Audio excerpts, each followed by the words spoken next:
Sir, सबसे पहले तो मैं आपको ये अवार्ड मिलने की बहुत बहुत बधाइयाँ देना चाहती हूँ। बहुत बहुत धन्यवाद आपको। अब मैं आपसे आपके परिचय के बारे में जानना चाहती हूँ।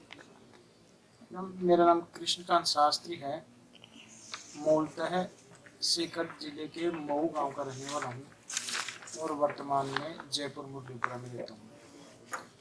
अभी हम दहेज मुक्त भारत को लेकर के और पूरा भारत भ्रमण कर रहे हैं, क्योंकि आज मैं जहाँ तक देखता हूँ कि स्त्रियों के बारे में हमें बहुत सोचने की आवश्यकता है। अभी भी जी सर। वर्तमान में ऐसा चल रहा है। और यत्र नार्यस्तु पूजन्ते रमन्ते तत्र देवता। तो जब तक स्त्रियों का सम्मान और उनका स्तर हम समझ नहीं पाएंगे, तब तक हम वापस से भारत को विश्व गुरु नहीं बना नहीं। सकते। आज नहीं कल समझना पड़ेगा, क्योंकि स्त्रियों में एक महानतम स्तर है और वहां तक पुरुषों को जाना ही पड़ेगा। हमारे सनातन धर्म में भी स्त्रियों का बहुत ऊंचा स्थान था, परंतु सम और विषम परिस्थितियां बनती रहती हैं। इन 1000-2000 वर्षों में ऐसा ही रहा, जिसके कारण से विषम परिस्थितियां उत्पन्न हुई और आज हमें पुनः जागरूक होने की आवश्यकता है। तो इस चर्चा को, परिचर्चा को लेकर के संपूर्ण भारत में हमारा भ्रमण रहता है और बहुत अच्छा लगता है। आप जिस क्षेत्र में कार्यरत है उसके बारे में कृपया हमें कुछ बताइए। जी, देखिए, अभी यज्ञादि कर्म, हवन इत्यादि, यस।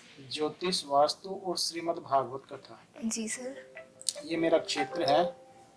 और इस क्षेत्र में जहाँ जहाँ भी जाता हूँ, वहाँ वहाँ आपको सुन करके अच्छा लगेगा कि हमारे धार्मिक ग्रंथ जो भी हैं, उनमें पूर्णतः वो सृष्टि के प्रारंभ काल से लेकर के और जितने भी भगवान के अवतार लीलाएं हुई हैं, उन्होंने स्त्रियों को बहुत ऊंचा स्थान दिया है। बहुत अच्छा।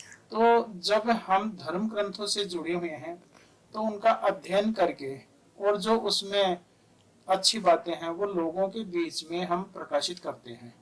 और मुझे तो बहुत अच्छा लगता है, चाहे मैं यज्ञादि कर्म से करो, चाहे श्रीमद् भागवत कथा, और यहाँ तक कि ज्योतिष और वास्तु में भी हम अच्छा क्या कर सकते हैं, तो उसके अनुकूल इन सब कार्यों को करते रहते हैं। तो क्षेत्र भी हो गया, धर्म का काम भी हो गया और एक सत्कर्म का प्रचार प्रसार भी। जी सर, बहुत बढ़िया। अब मैं आपसे जानना चाहती हूँ कि आपको हमारे आज के सम्मान समारोह में आकर कैसा महसूस हो रहा है? बहुत अच्छा लगा, ऐसा होना चाहिए। और आज विद्यार्थियों में जो निराशा के भाव उत्पन्न हो रहे हैं, जी सर, तो इन प्रोत्साहनों से निराशाजनक जो भाव है वो निश्चित रूप से दूर भी होंगे और आगे भी बढ़ेंगे बच्चे।